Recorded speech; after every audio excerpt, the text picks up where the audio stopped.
Hi everyone, welcome back.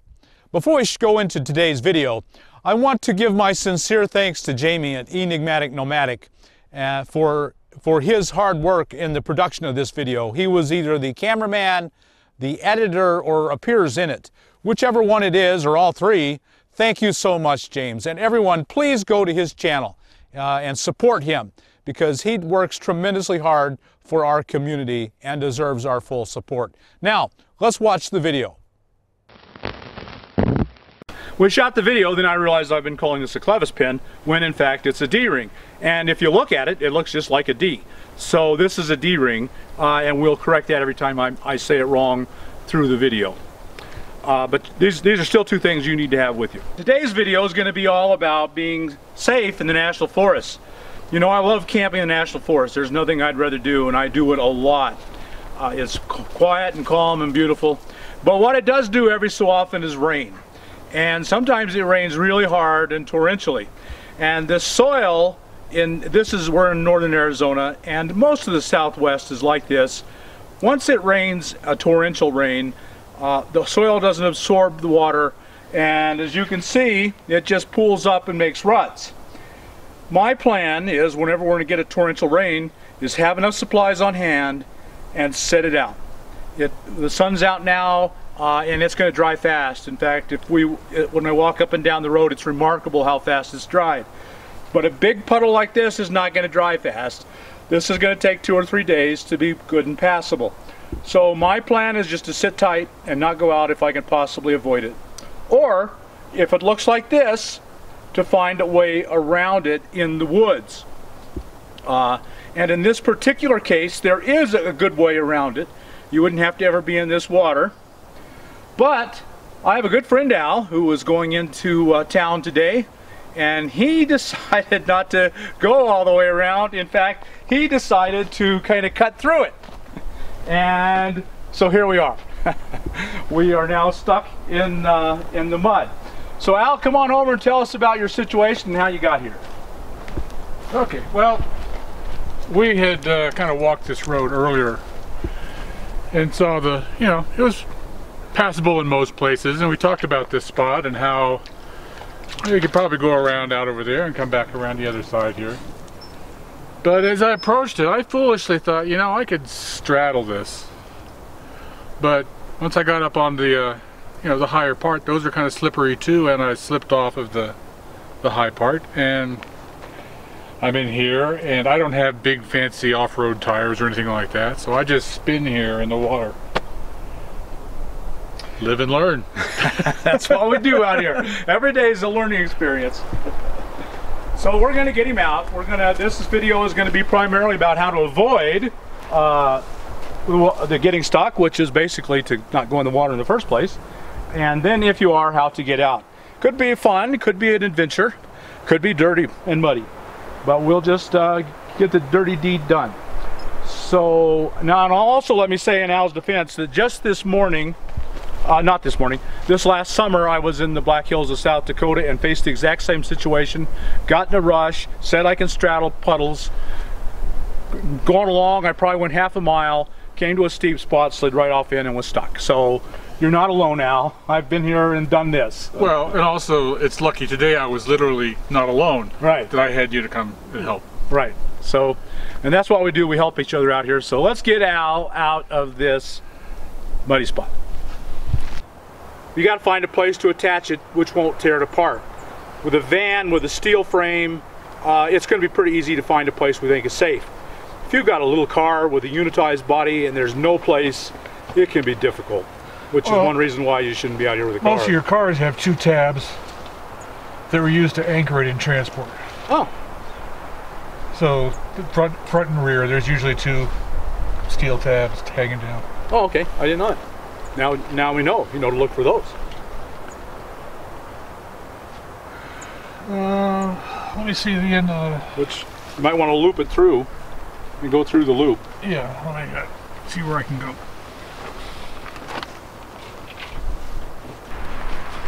Now this strap, I believe it's a 3-inch, 30,000 pound strap.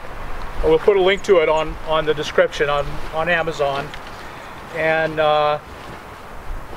It's a snatch strap. That's its specific name. It's not a toe strap as opposed to a toe strap.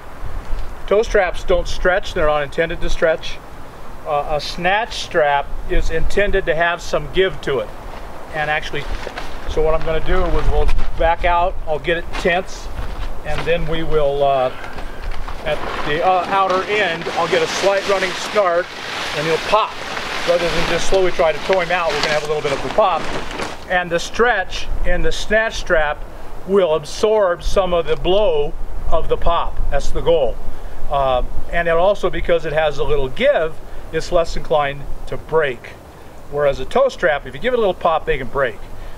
So you are looking specifically for something, a recovery strap is a common name, but snatch strap is what they're universally called. Okay, let me find a place on my van. Because I got a ball on the back hitch, we'll just use my back ball.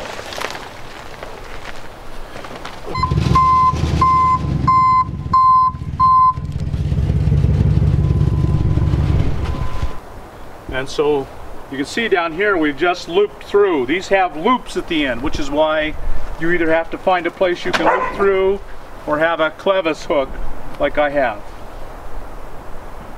I should have another couple of clevis hooks. If you can't get close enough, sometimes if it's a big area, this is, I believe, a 30-foot rope, and I have at least one more. I have two, so I could be 60 feet away and snatch him. But you'll need two of the clevis hooks to snatch him, to connect the two together. So with this, I can connect to another one of these, which I have in the van. I couldn't even get this close. Let me show you real quick how these work. Of course, I'm not sure. I'm going to probably get a pair of pliers out of the van. This just unscrews, and then you can slide this in, and then this goes back in and screws on. And I've gotten it too tight with some channel locks to get it, just pop it off, or a screwdriver through this hole, and you could just bend it right out. If you're going to have straps, you got to have clevis hooks.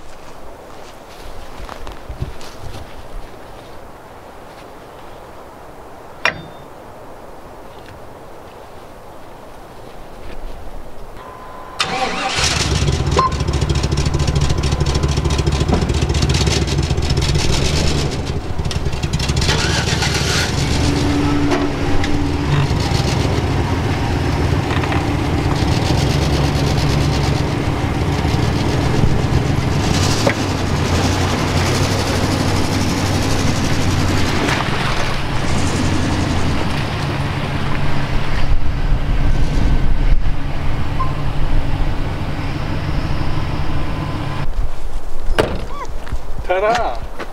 And that's it. Usually it's something that simple. The big problem is if he's somewhere where I can't get traction. If I had to come in, if we couldn't come in from the side and I had to be on the road with him, can I get close enough to snatch him out? That's sometimes your big problems. If you get out in the middle of a 50 foot away from the bank, then it takes a couple of straps together. And even then I may not be on dry ground. See, I'm sitting on dry ground and the traction's not an issue. The tow vehicle has to find traction. And in this case, it was quite simple. So it says several things. Don't be in a hurry. It says be prepared to sit and wait, and just wait for better weather. The road's going to dry out. The rain stopped. Storm went through. Uh-oh. Did all that for nothing. So have enough supplies just to wait it out. Look for a way around, and if there's a way around, don't risk it. Take the way around. Have friends nearby where you can get some help. Otherwise, this was probably a couple $100 tow if you could find anyone to do it. Have the supplies, recovery gear on hand to get yourself out. Had Al been alone in the forest, it would have been really easy. I carry a 4-ton come-along, and I have enough strap that we could have hooked up to any one of these trees, and I could have come along to myself out had I been alone. In fact, look at that. This is ripping. Once they're ripping, they're throwaways.